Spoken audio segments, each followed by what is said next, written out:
Where did she go? Oh, welcome to the commission. Happy to have you all. We'll do a quick roll call, and then we'll proceed on with the meeting. Dr. Brown's here, Brittany Chandler's here, Sherry Franklin, Derek Free, Laura Neely, Mark Hayes. Where did Mark go? Oh, there he is, right there. And Robert Higgins, Lisa LeClaire. Here. And then Quan Taylor is absent, so we do have our quorum, and we can proceed. Our public comment period, persons, if there's anyone who would like to make a public comment, please sign the paper. We do have one at the meeting, so there is none. And then if there are any members of the media watching the recording of this meeting and consider reporting a story, you are encouraged to contact Bonna Johnson with the NCVC, and that email is Bonna, BONNA, at visitmusiccity.com, and she will be happy to assist you. So we'll move forward with the meeting with the approval of our May 9th meeting minutes. So moved. Second. Are there any questions? All those in favor say aye. Aye. Any opposed? Abstain? The minutes will stand approved. If we could have our financial report by Jeff Medford. Thank you, Sherry. The report in your packet is through the first 2 months of our fiscal year, for the months of July and August. And we're pleased to report that the year has gotten off to a good start financially. It's still very early in the year, obviously, but things are tracking very much in line with expectations. It's too early in the fiscal year to have any actual tax collection data from the city. But based on hotel revenue data provided by Smith Travel, or STR, we are expecting the numbers to ultimately reflect the second best July ever and the best August ever for tax collections. So those are encouraging signs. Altogether, total operating revenue and expenses for the period is reported at just under $8.4 million for the 2 months. On the expense side, there have been no surprises thus far. Our activities are progressing very much as anticipated. And aside from the normal routine expenses of rent and personnel and travel, et cetera, the primary program expenses incurred during this period were for the production of our July 4th celebration, which did come in under budget. Coming so early in the year does skew the expense allocation percentages within the budget a little more heavily to the marketing category temporarily, but those will settle back to normal as the year progresses. Just to let you know, our annual CPA audit field work began last week on last year's numbers, and we will report back to you once that report is available and filed with the city. If anybody has any questions, I'd be glad to try to address those. Thank you very much. We'd love to hear that.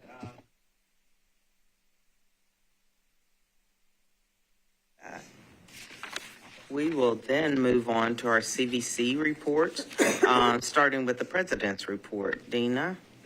Actually, I think we need a motion. Oh, do we need a? Oh, okay.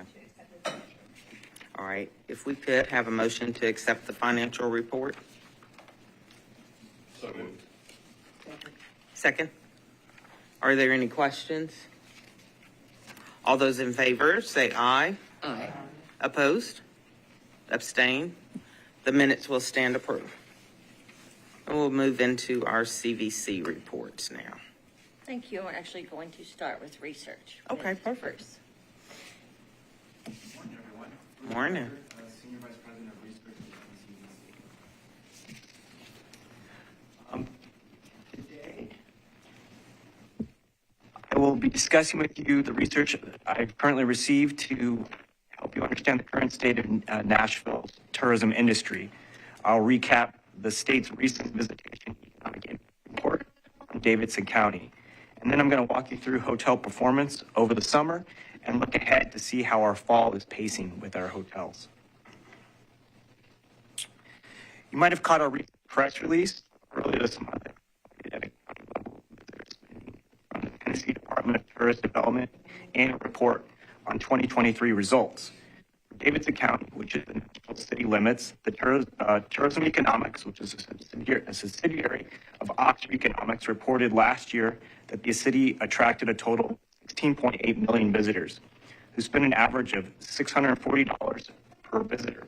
The breakdown of these visitors is estimated to be 66% overnight visitors at 11.1 million and 34% day visitors at 5.6 million. The study defines a visitor to Nashville as someone who is traveling from at least 50 miles away. Visitation in 2023 saw a 4% year-over-year increase. Our projections from Tourism Economics predict that the number of visitors will grow in 2024, and at the end of the year, we'll have 17.1 million visitors.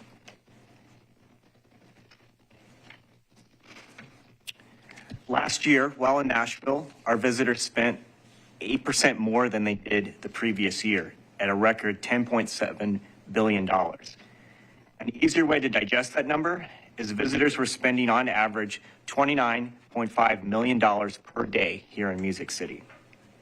So what are they spending on when they're here in Nashville? The analysis indicates that 3/4 of the spending was broke up into 3 categories evenly, being lodging, amusement, and food and beverage, all at about $2.5 billion per category. Additionally, visitors were spending 10% on retail and 19% on transportation during their trip. Well over 1/3 of all visitors in the entire state of Tennessee happens here in Davidson County. So all the visitor spending in the entire state, about 1/3 of it is going on in the county. In fact, if you take the next 4 counties ranked by visitor spending, being Shelby, which is Memphis area, Sevier County, which includes Pigeon Forge, Smoky Mountains, and Dollywood, Knox County, which is the city of Knoxville, Hamilton County, which is Chattanooga. If you would take all those 4 counties to exceed how much Davidson achieved at $10.7 billion in Davidson County. The economic benefit to Nashville and the community was the tax revenues generated by the tourism. In 2023, state and local taxes from tourism totaled $1.1 billion in annual revenues. In 2023, visitors to Davidson County generated $3,671 in tax savings per county resident in state and local tax collections. This is fairly significant because if you look at the statewide average of savings per household, it was far less at $1,161. Our single county of Davidson yields 35% of the total state and local taxes generated through tourism for the entire state.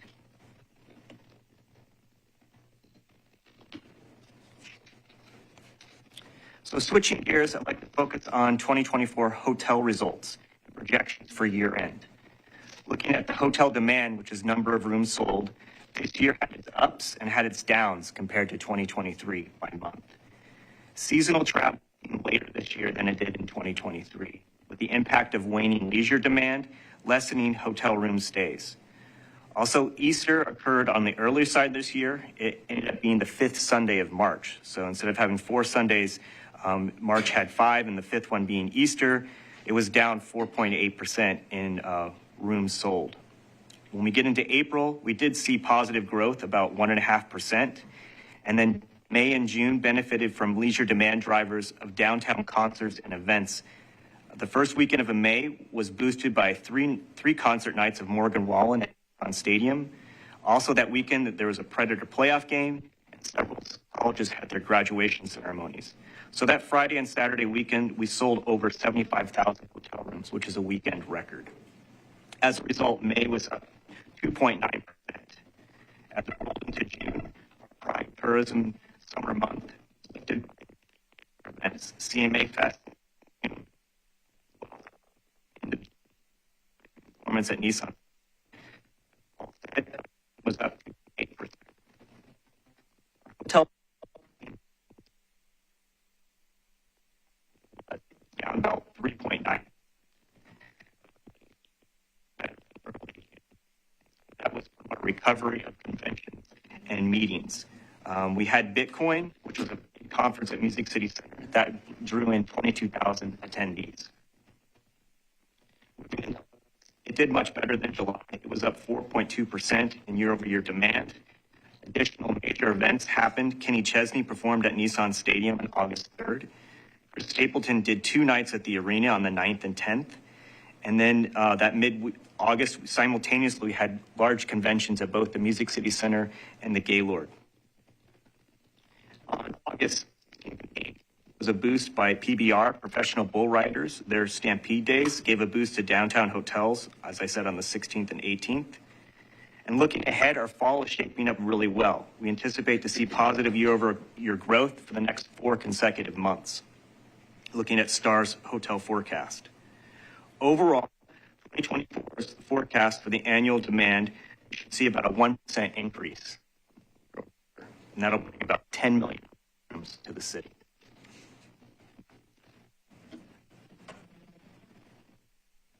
Looking ahead to the next 3 months, occupancy pacing data on downtown hotels.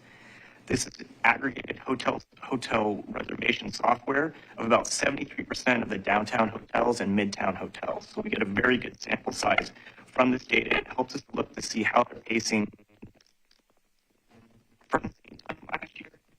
So again, the previous slide was looking at volume of rooms. This is looking at pacing data measuring the percent change of occupancy pace for the next few months versus the same time last year. Overall, September is up about 1.8% year over year. Our October, our highest demand month, is pacing up about 2%, which is really positive. There is a caution here, as our transient demand for the next 2 months is pacing down about 3 to 4%. Transient means that it's hotel rooms booked with a block of 10 or less peak. So the majority of that would be leisure demand. And some of that would be attributed to consumers vacationing less, the impacts of the economy, inflation having an effect on discretionary spending. Our sales team is doing a great job booking more conventions and meetings, and it's really great to see how November is pacing really nicely, up 28%, and I can go into why that is in the next slide. Can I stop you for a second? Go back to that slide. Sure.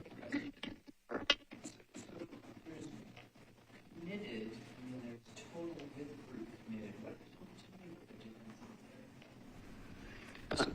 On this, so you've got Yes. total.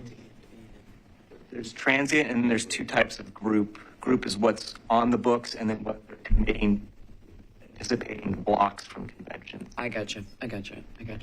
And this is specific to downtown and Yes. midtown, so it's not the full Davidson full County. county. Okay, thank you. Sure.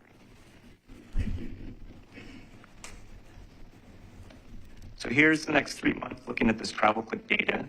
Let's see. So looking at this week by week, percentage of change. Some things to note. In early October, if you look at October 2nd and 4th, that's in Rosh Hashanah, the Jewish holiday. And that's pacing down about 15%. Typically, Jewish holidays over weekdays have a negative impact on conventions and events. And then as you go to October 19th, that day's pacing up 24%. You have Post Malone in town performing at Nissan Stadium. My goodness. And as you roll into October 20th, we're pacing up for the week, we're pacing up about 18%. And on that Tuesday, the 22nd, we're pacing up 55%. Wow. And a good reason why is because Association of Financial Professionals, their annual conference is in town at Music City Center. That's looking at be at 5,000 peak rooms. Can you see Halloween though on there? How is Halloween pacing? I don't have that specific day, Okay. but I can go back to that for you. Usually not good, right? But as you roll into November, you can see that it's pacing really well, and you can see that the week of the 17th is pacing up 76%, and that's because of the CMA award. Last year it was on November 8th, and this year it's happened on November 20th. On November 20th, that day is pacing up 300%.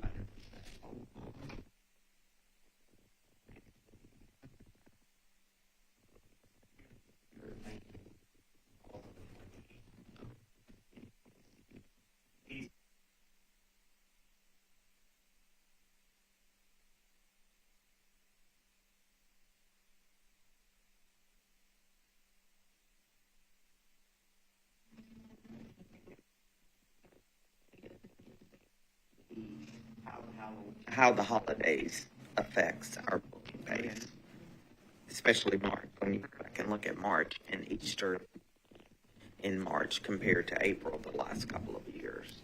So, Surprising an election gets up. I know. That's true. But good stuff. Exciting. It's a perfect segue on events. I'll jump into the president's report. Okay. We are continuing, I mean, you saw that big events pay off, and we are continuing to go after big events. We worked with Nissan Stadium to encourage them to book as many as they can. Had a good conversation with them yesterday about that moving forward. And the CBC is going after big events for the new stadium.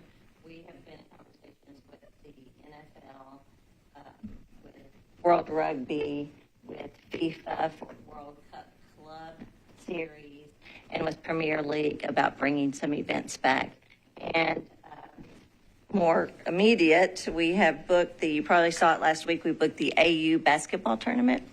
It's women's basketball. It will be played at Municipal Auditorium next spring. It's a 5-week series, I believe, and it's 3-on-3. It'll be half WNBA players and half college athletes. So it'll be really exciting, and it's a good opportunity for us and a great timing with women's basketball being so popular. So we'll continue to go after those big events.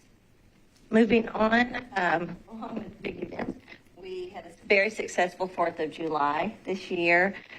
Record-breaking attendance, 355,000 people were there. Brought in $17.5 million in visitor spending.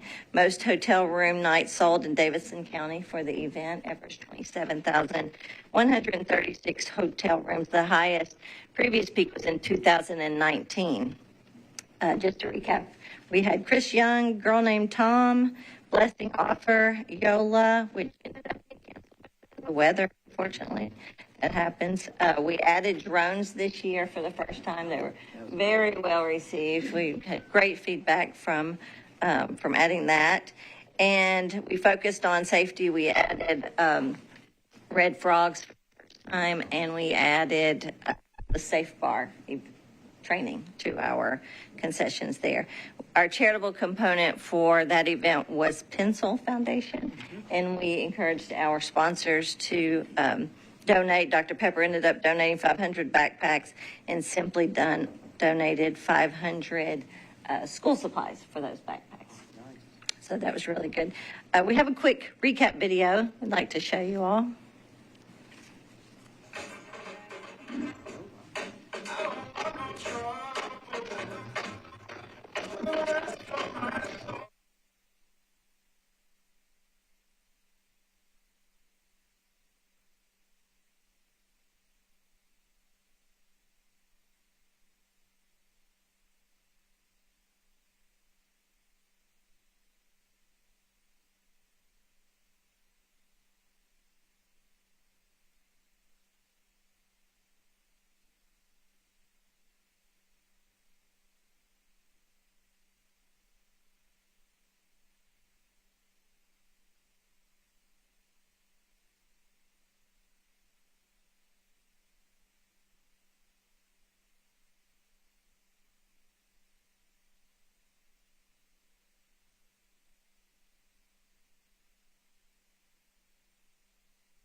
a sober, safe area.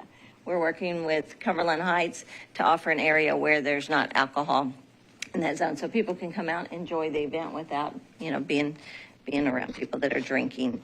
Our local charity partner this year is the Live Music Venue Association, so we're raising money for them to help those independent venues, and we're expecting another good crowd. Last year, we had 215,000. We sold 29,123 rooms, and it's a higher direct visitor spend of $39 million, and I think the rooms are more expensive that time of year.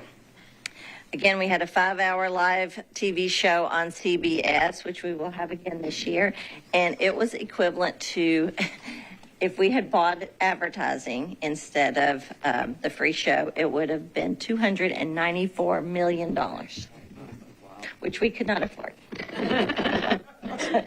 It's great advertising. In average, we actually beat, during prime time, we beat ABC New Year's Rockin' Eve, which is a 50-year-old show. Ours is a 50-year-old show, and we beat their ratings. And we had 8.3 million viewers on that show, which is incredible. We will continue that again this year.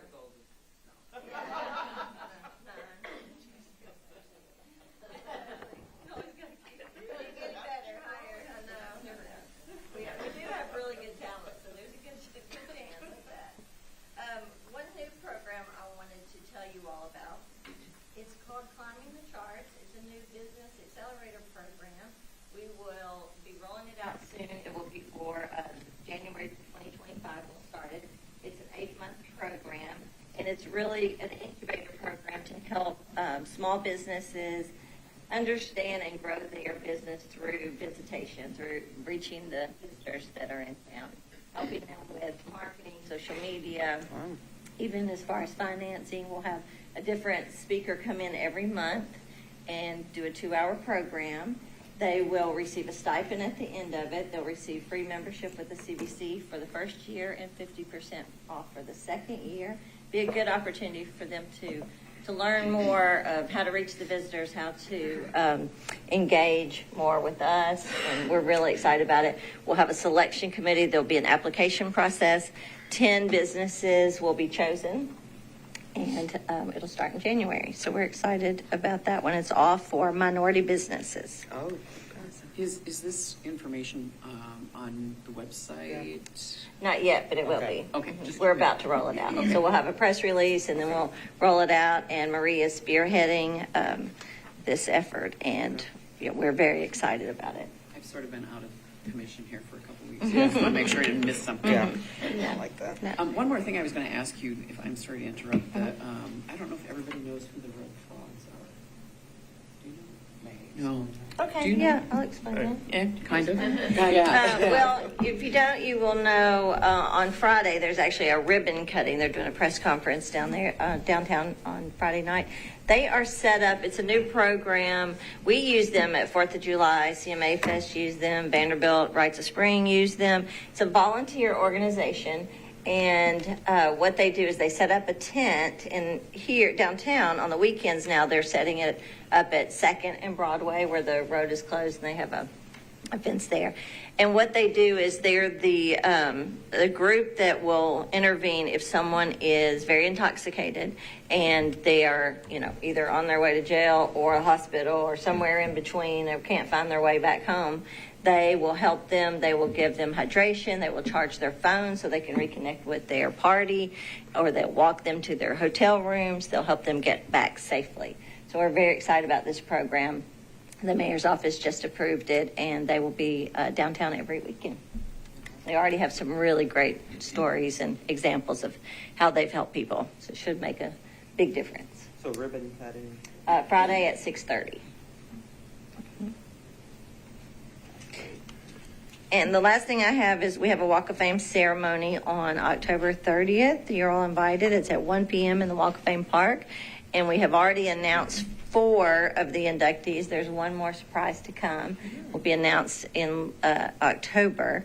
But so far we are have already announced Bill Cody, who is the He's been on the WSM for 30 years. He's the MC of the Opry, and he's been the MC of our Walk of Fame ceremonies from the very beginning. He's amazing and deserves this star. Colin Reed. Both be at the MC. No, we told him he can sit down and be honored. Kelly Sutton will be the MC this time. And Colin Reed, CEO of Gaylord and Ryman Hospitalities, and has the Ryman and Wild Horse, which will be Category 10 soon. So many things he's done for this city. Fairfield 4, a great gospel group out of Nashville. It'd be amazing to honor them. And Jimmy Buffett. Oh, nice. So his family will be there to accept. It's at 1 p.m. on October 30th. And again, we'll have one more announcement later in the month. And that's everything I have. Wow, a lot going on. It's like fun. Thank you.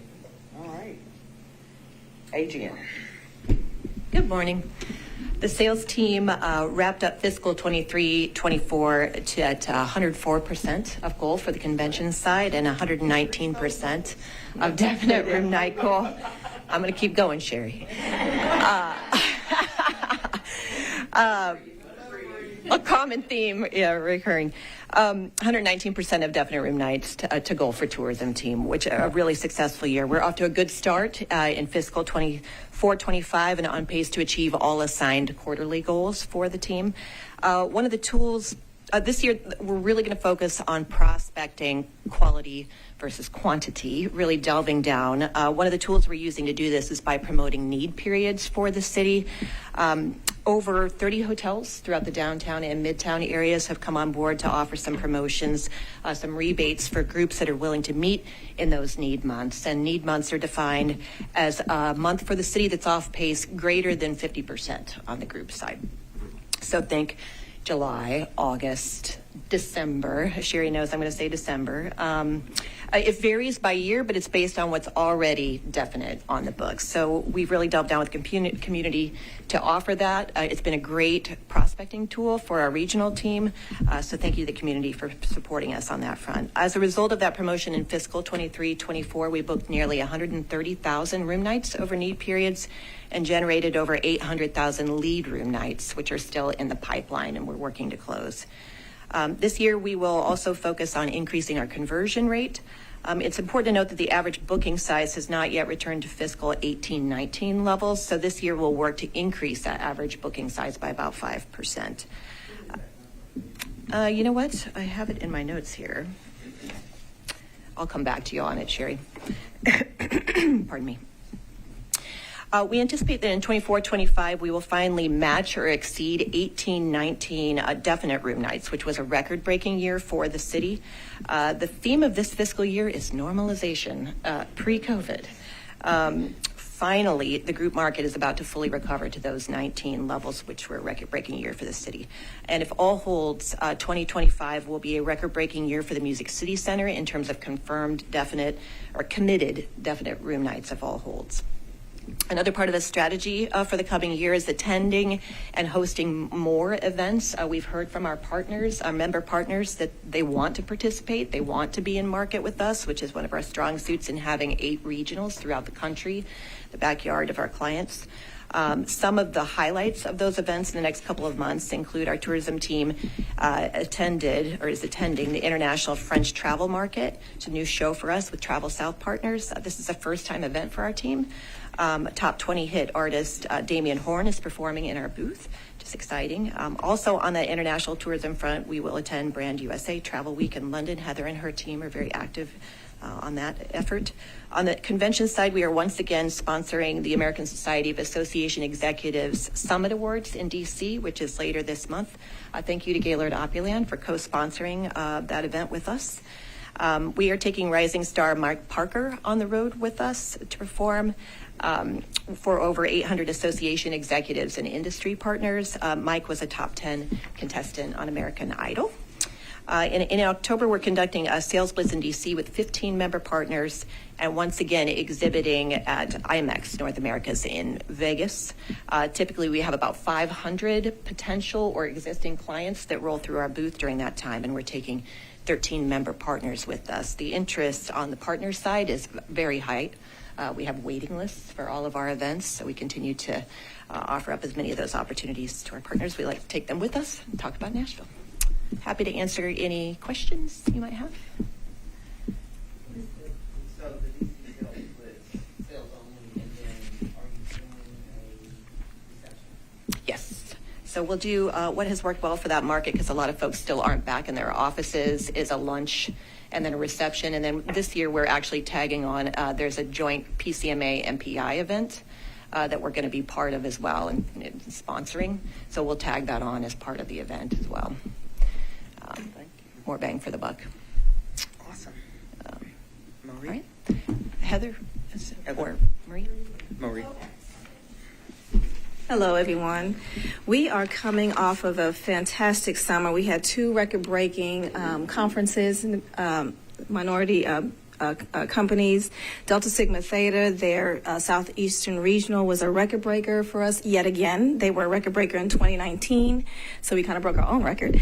And then we hosted the Airport Minority Advisory Council as well. And Delta was at Gaylord Opryland, and then AMAC was downtown. And we are, I think I may have mentioned back in the spring that we just booked the National Bar Association for the first time ever in their almost 100-year history. We're very excited about that. To piggyback on that, we are about to book the National Urban League, the first time ever in their almost 115-year history. We've had a lot of growth and interest in Nashville, and so we're very excited about that. I'm actually heading to D.C. today to attend the National Black MBA Association. Their annual conference is taking place up there. We have bid on that piece of business and are keeping our fingers and toes crossed that we book it. But there's great interest in Nashville. They must have a local host chapter. And by the way, most of these groups have to have some local support. So we're very appreciative of all the local leadership that helps us to bring these businesses here. But so I hope that we have some great information for you our next meeting. We are also attending the Coalition of Black Meeting Planners this coming fall, as well as the International Gay and Lesbian Travel Association to connect with our customers and bring more business to the city.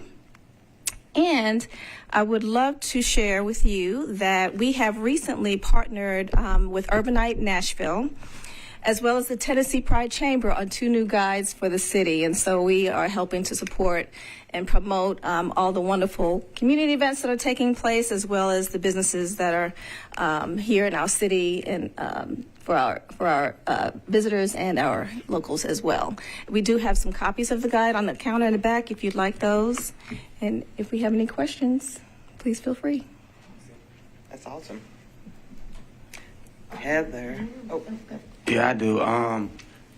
So, and this just doesn't refer to your report as well. I know that we put in that Nashville has $10.7 billion in revenue in 2023. Do we know how much of that went to minority tourism, or any percentage of that actually went to minority tourism? So, I'm sorry. It's difficult to know because we don't, what we can pull are groups that have met here, but we don't know, the people that come to the city. It's not like a turnstile where we say, Right. This is this community, but it is definitely. Maybe you could take that average number that you were sharing earlier of the visitors spend, and you'd have an estimate. Yeah. Guesstimate.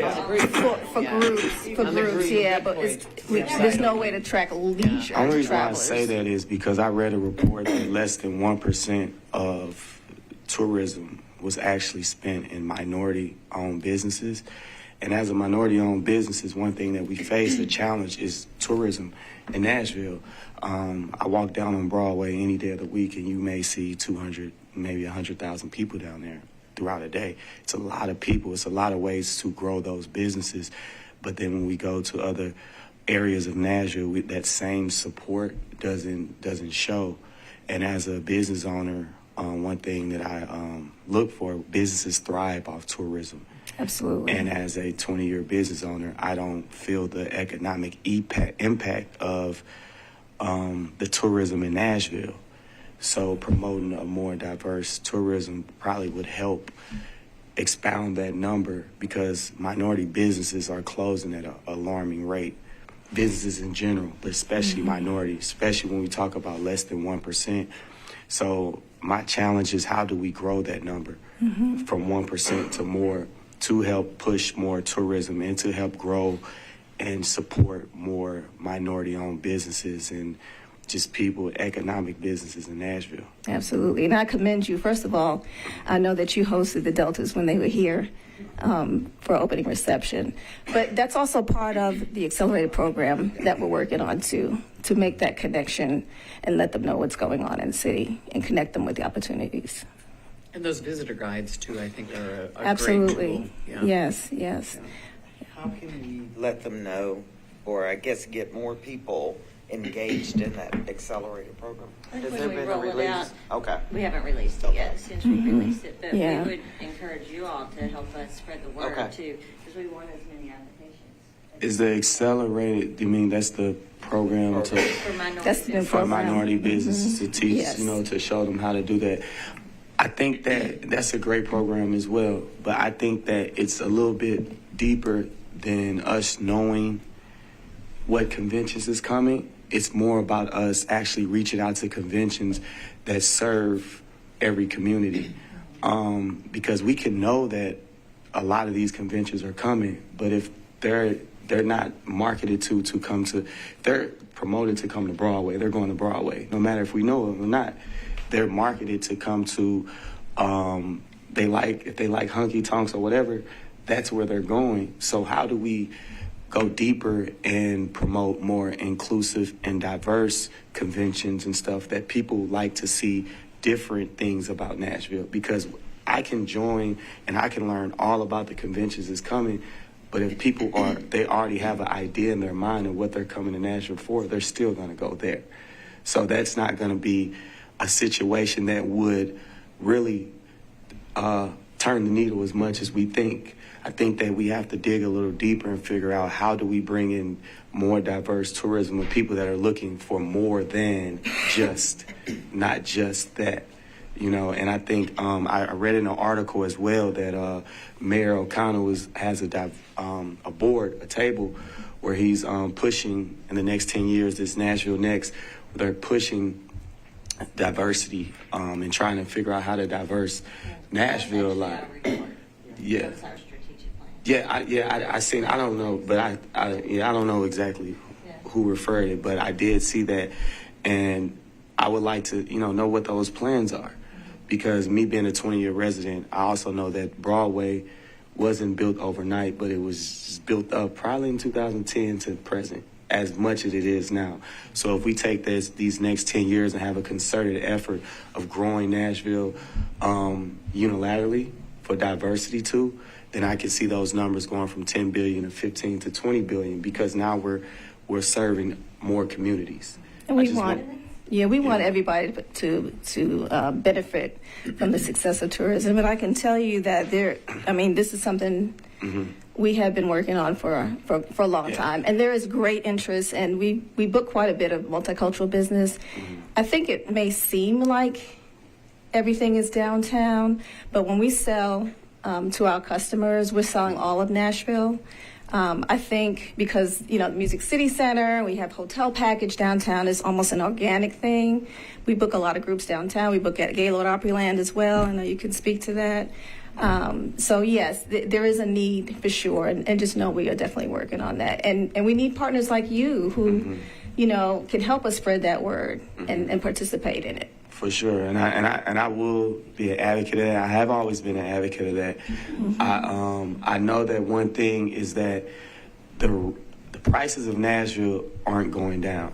It's climbing every day, and one thing that I see is that it's a lot of businesses, a lot of residents can't afford to stay anymore, especially businesses. It's hard to open a business when the rents are tripling. And one of our board members, his restaurant actually closed last month, and his reason was because the high rent.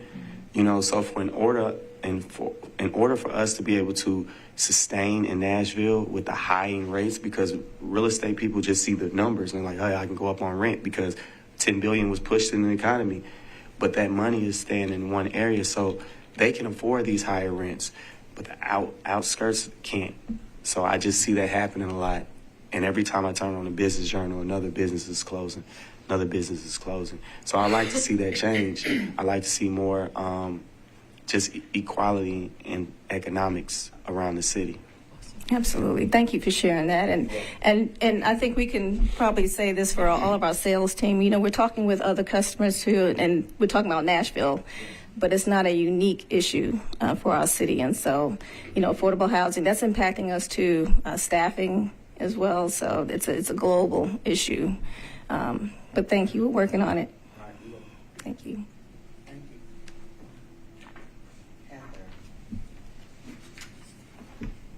Thank you. Good morning. I am going to start on the PR side with a quick recap of July 4th and the editorial coverage we received there. As Dina mentioned, this is another way that we, get some eyes on Nashville that we could never afford through some earned media. So we received 1.2 billion impressions across broadcast, print, digital, and radio about our July 4th event, which equated to $22.6 million in ad equivalency. And once again received coverage on CNN for the event, which is, I think, their third year coming back to support us, which is great. And some upcoming press trips that we have. We have 4, we just finished one domestic press trip last week. We have 3 more this fiscal year, December, February, and March. We have 2 international press tours that are UK focused in November and February, and 1 Australian group coming in March. And again, this is another way we do support the neighborhoods of Nashville. We actually take our press tours and divide it out by neighborhood, and we have different tracks, so they are visiting probably on a domestic trip at least 2 to 3 neighborhoods every day that they're here. So we're probably hitting 10 neighborhoods with each of those press groups, which is great. And then on the sort of sales and media side combined, Luana and the PR team and I just went up to Western Canada, Calgary, and Edmonton for a tourism and media sales mission, and had some individual meetings. We hosted an event in each city and had she's Canadian, but she lives in Nashville. Her name is Sasha, who was up for CCMA Artist of the Year, or Songwriter of the Year, sorry. She performed for our groups. We hosted more than 70 agents and tour operators and journalists at those events. We had some great feedback. They were already begging us to return to Western Canada, so we felt like that was a good sign that they wanted us to come back. They were very appreciative that we took the time to be there. On the marketing side, we are diligently working on our new website, which will roll out first quarter of next year. And then advertising-wise, we are working on implementing a strategy for late fall, winter weekends to really push events that are happening to leisure visitors via social and digital campaign to really drive interest, targeting especially the drive market, to try to find those weekends when maybe there's not a big event, but there's a lot of different events happening, and pushing those out to the leisure market. We are also ready and prepared from a budget and marketing standpoint for any international flights that may be announced in the next fiscal year. We have, are ready to go on that whenever that may happen, fingers crossed. And then just coming up to note, Dine Nashville, this will be our 4th year. It happens during the month of February. We chose February because we know it's a time when restaurants, tend to be down in terms of attendance and visitors. So we push the month of February for visitors and for locals to get out and support our local restaurants, our independent restaurants. It's a full month. Throughout the month of February, we have collaborative dinners. So 2 chefs kind of collaborating on special one-time only ticketed events. Last year we had 21 of those, so we hope to have just as many next year. And then the month culminates with a traditional restaurant week at the end of the month, so that people can hopefully get out and feel like they're maybe getting a deal, and hopefully we can fill some of those restaurant seats as well. We also partner with nonprofit organizations for that event.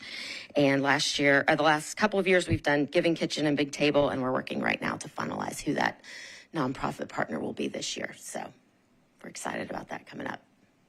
Is there any marketing around Thanksgiving? Because that's another one of those slow times. Yeah, we're actually targeting the Canadian market. Okay.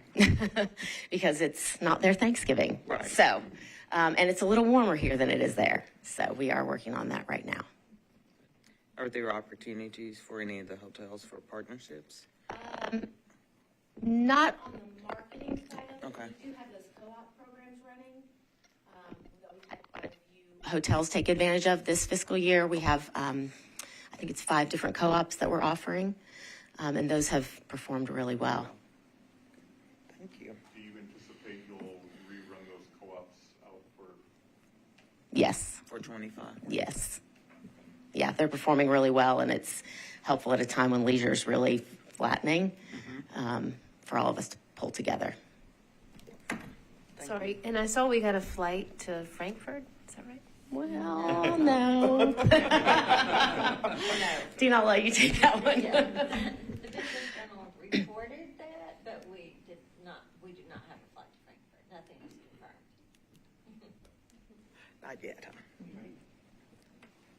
Okay, I think we've done all of our reports, so thank you all very much for that. We will now move into our next phase of the business, and that is nominations for a chair and vice chair. So the floor is now open for nominations for the position of chair. I will say I've served for 4 years, so I think it's time for new leadership as a chair. So we will open the floor for any nominations. I would nominate Lisa. Interested. I would be happy to serve. You've taught me well. You're not doing it again? 4 years. Any other nominations? If not, can we close? We can close. We can do the voting for chair if you want to do that first. So we have the nomination. We'll need a second and then a vote. Okay. All right. It has been moved and properly second for Lisa LeClaire to serve as chair for the upcoming year. Are there any questions? No? All those in favor, say aye. Aye. Opposed? Abstain? All righty. Lisa LeClaire will serve as chair. Thank you. Beginning effectively Tomorrow? tomorrow. So now the floor is open for the position of chair, vice chair. And I will nominate Mark Hayes.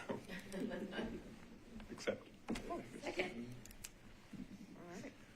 It has been moved and properly second. Are there any other nominations though before? Okay. Are there any other, so it's been moved and properly second for Mark Hayes to serve as chair, vice chair for the commission. All those in favor say aye. Aye. Any opposed? Abstain? If not, it is approved that Mark Hayes will serve as vice chair for the upcoming year. All right. So our next meeting will be held on November 24th at 8:30 in this room, and Lisa LeClaire will be serving in that position. So any other business or any other announcements? I really just want an opportunity to say thank you to Sherry. I have had I've been sitting at the table observing her and what it takes to help put this together with the help of the CVC. So thank you guys for your help. But ensuring that we have a quorum, ensuring that the meetings are set up, ensuring that we have a diverse group and representation here. I think you also led us through the whole contract with the city and the CVC, and so I just want to say thank you. Well done. I know that it's taken up some of your time and effort, and I think it's paying off. So thank you for doing that. Thank you. And we appreciate your hard work. The next meeting is November 14th. So, thank you very much. Yes. It has been an honor to serve. I look back and I was like, oh my God, I've been on the commission for 9 years. So, so I'm very thankful for the opportunity to have served. So, thank you. If no other business, this meeting will stand adjourned. Thank you all.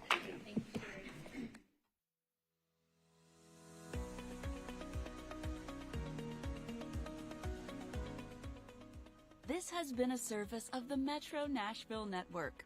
If you would like to see this presentation again, or for more information on this and other programs, visit nashville.gov.